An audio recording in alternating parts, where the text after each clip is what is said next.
Kasi magandang, as in maganda para ka nakaano. So parang, kaya sabi ko, pwede kong i-postpone itong surgery ko. Kaya nakaano na ako eh, kumbaga naka-mindset na ako. Pagka ito, katulad ng dati, naka-ano na ako na, hindi ko alam kung anong sitwasyon kung bakit na-delayed na naman yung aking convincing power na i-push through to nung dati sa Jose Reyes.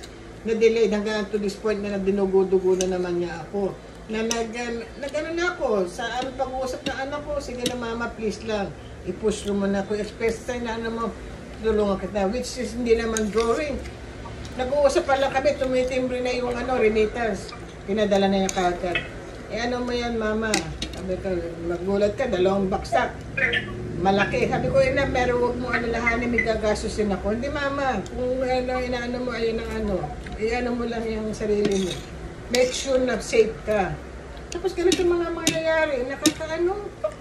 Kanina pa ako na-stress talaga.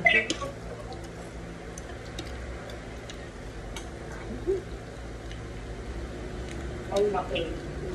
Hindi ko kasi na-experience yung ganyang problema sa kwarto eh. Kahit naman sa first time ko sa UDMC noon na nagko-opera ako noon, hindi ko na lang maalala ko ano, pero wala akong nung sinabi nga ni Dr. na 11, you have to be there in a meeting, So, nagpunta na kami ni Yusuf sa admitting section, nagpa-reserve na ako.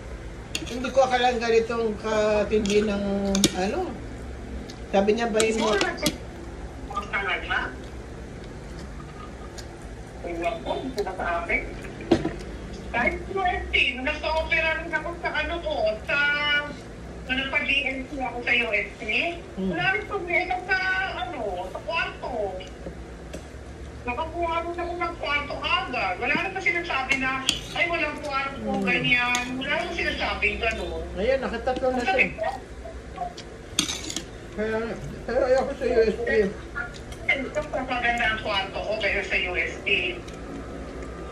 Sabi ko, kasi ang lang sa akin sa UST, kung sakali man, siyempre kilala si Orlando. Sabi ko, ayoko si Orlando. Kasi bakit ang ayaw ko? Masyado siya sweetie. Nung na-hospitalize ang daddy nitong siyempre, in panic mode ka. From ER, tatanungin ka, sinong doktor nyo? So, kung sino na maalala mong doktor na nagtitingin sa daddy, na-verbalize mo.